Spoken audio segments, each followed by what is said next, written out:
Eu tô aqui com a incrível Julia Lemets, que trabalha há muitos anos nesse meio e tá aqui pra dar muita dica, compartilhar muitas novidades nessa estrada linda que você estreou com 5 aninhos. Me conta. Pois é, não, na verdade eu não estreiei assim profissionalmente. Sim. Aquela coisa, filho de ator, tá no set, aí faltou a criança que ia fazer uma pontinha. Ah, não tem, tem a Júlia. Ah, bota a Júlia, senta, come macarrão, fala alguma coisa. Que era um filme do Walter Hugo Cury, que minha mãe fazia, que chamava As Amorosas.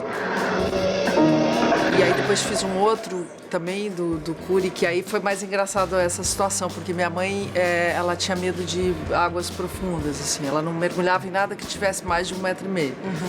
E aí ela foi fazer uma cena no açude. Quando ela viu que era profundo, ela falou, não vou fazer, não faço, não entro de jeito nenhum.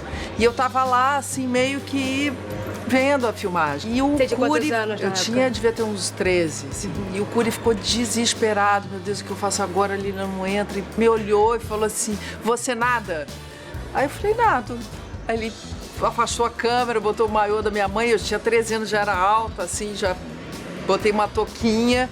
E de longe, assim, não dava pra ver que era eu, assim.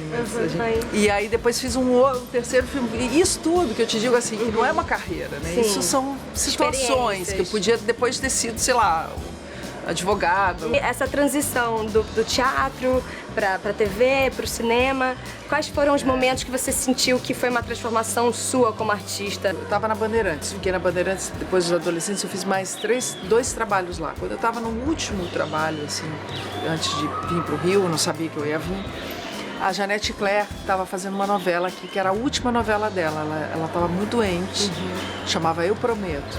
Porque era a Janete e porque era a última novela dela, o Roberto Talma, que na época era diretor da Bandeirantes, um diretor artístico, me liberou. E eu vim pro Rio, minha mãe já estava morando aqui, trabalhando aqui.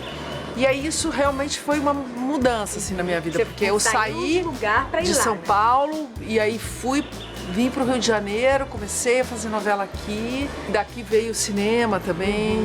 Eu fiz o meu primeiro filme profissionalmente assim, né?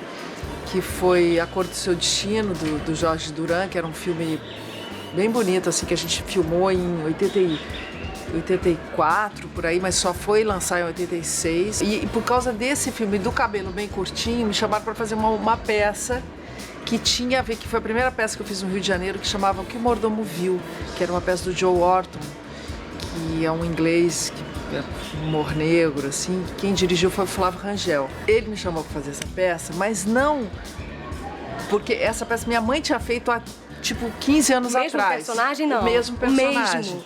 Só que a peça tinha um outro título, porque ela foi adaptada pelo Valmor Chagas e eles fizeram uma maluquice, chamava Quanto Mais Louco, Melhor. Porque a peça é muito louca mesmo. E aí o Flávio me chamou, ele falou, não tô chamando você por causa da sua mãe, não. Tô chamando você por causa desse cabelo curto aí que você tem. E nisso foi desenrolando a minha vida aqui no Rio muito rapidamente, assim. Eu comecei no Rio morando com a minha mãe, e quando eu vi eu já estava conseguindo alugar um apartamento. E quando eu vi eu fiz o filme, quando eu vi eu fiz a peça, e a minha mãe morreu. Quando eu estava fazendo essa peça, no meio da temporada, a peça que ela fez de 15 anos, ela faleceu em 86. Aí ela faleceu e foi aquele susto, assim, porque não foi esperado, ela era jovem, tinha 48, ia fazer 49 anos. Gastei toda a minha poupancinha, assim, mas eu fui dar um tempo pra mim. Se curar, né? Eu fui estudar, assim, eu tava querendo estudar já há um tempo, assim, e fui ficar meio que me permitir isso e foi muito bom. E aí depois, no meio desse processo, eu fui fazer Hamlet no Oficina, que foi a reabertura do Teatro Oficina.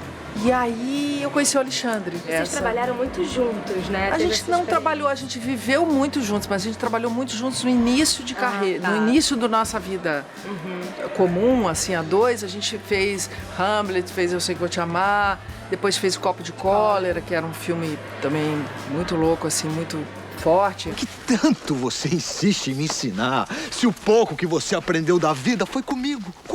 Oh, honorável mestre.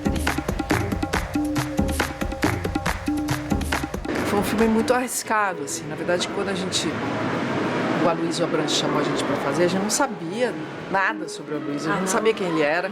Ele nunca tinha feito um um longa-metragem, já tinha feito curta. Ele veio pra gente com esse projeto, a gente leu e falou, esse cara é louco, que vai adaptar Raduna Nassar. Eu li o livro antes do Alexandre e falei, eu não sei se a gente vai conseguir fazer isso, porque isso é uma doideira.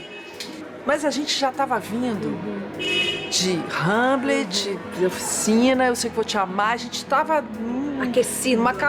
Cavalgando, entendeu? Então a gente olhou e falou, bom, por que a gente não vai fazer isso? Sim, vamos experimentar. Vamos fazer. Jogar. E aí depois do copo, a gente não fez mais nada. E aí depois, as coisas que eu mais gostei de fazer, assim, ao longo desses, sei lá, a gente está em 2018, né? 20 e poucos anos para trás, assim, a maioria delas foi teatro. No meio disso tudo, eu fiz o Revista do Cinema Brasileiro. Isso que eu ia te perguntar. Você ficou mais de 16 anos administrando a carreira, né, de apresentadora como atriz.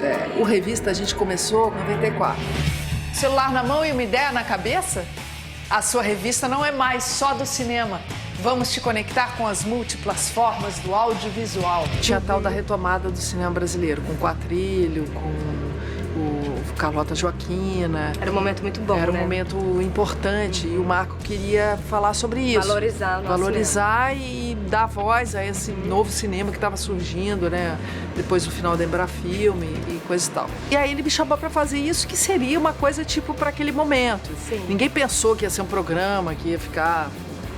Eu tive essa assim, sorte de pegar esse início, né, da retomada e a gente ia fazendo. E a gente ia assim, com uma câmera, tinha uma equipe super reduzida e a gente ia fazendo, ia para festival, ia para coisa e tal. E você ficava nervosa em entrevistas? Você lidava Super, eu ficava bem? Como é que decorando era? aquelas cabeças imensas. Eu queria matar o Rodrigo Maia porque ele nunca tinha ponto, tinha aquelas cabeças, ficava...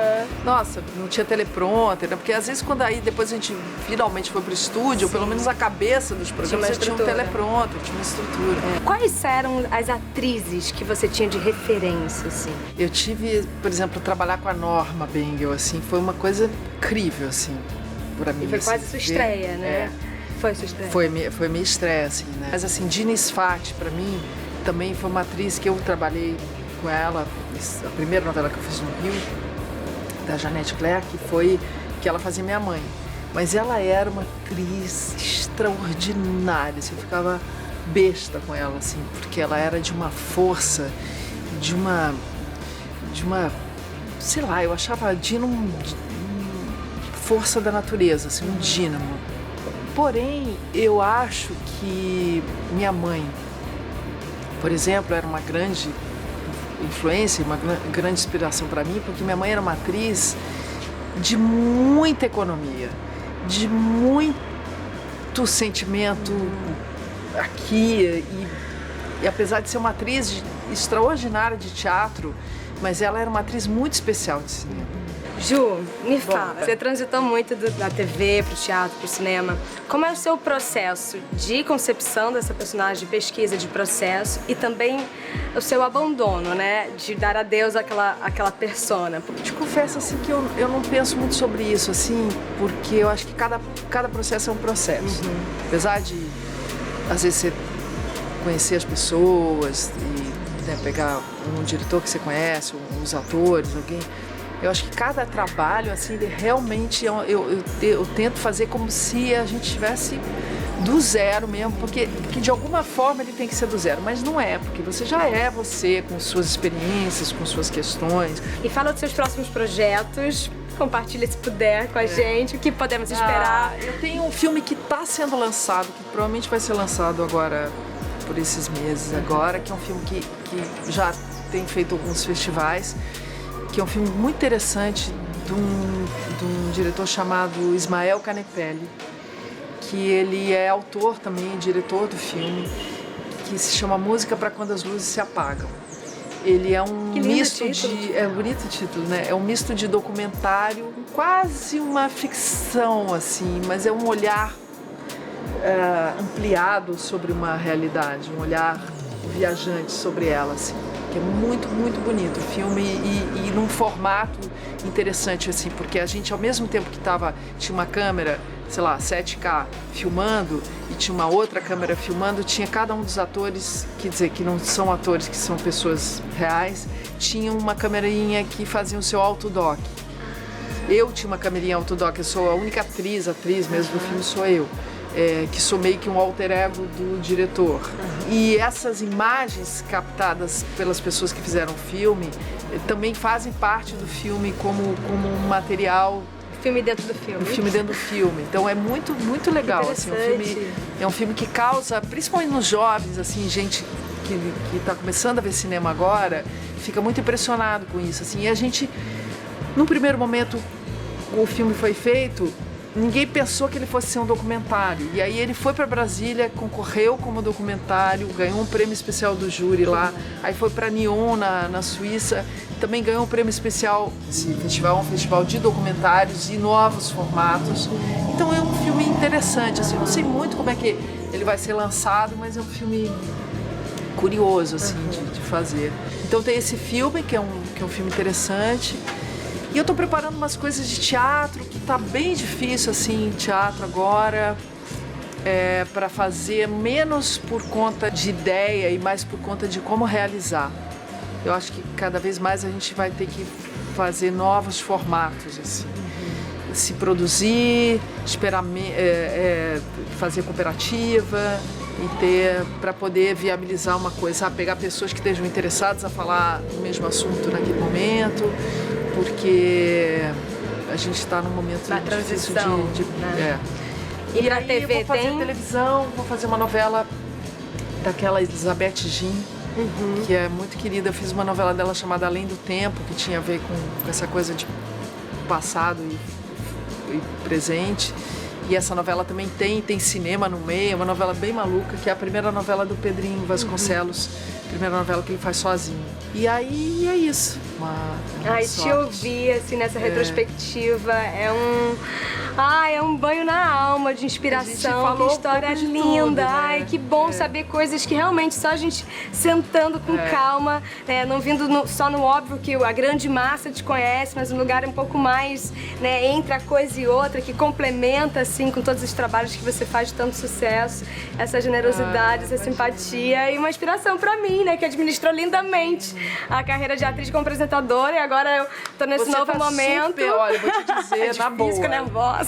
Não fica, não parece. Se fica, não parece. E outra, você é uma apresentadora genial, você é super papo bom. Que delícia. E você percebe coisas, né? Ai, que é difícil, que eu não posso cortar a linha de conduz pra lugares, assim, acho bem interessante. Você é uma baita apresentadora.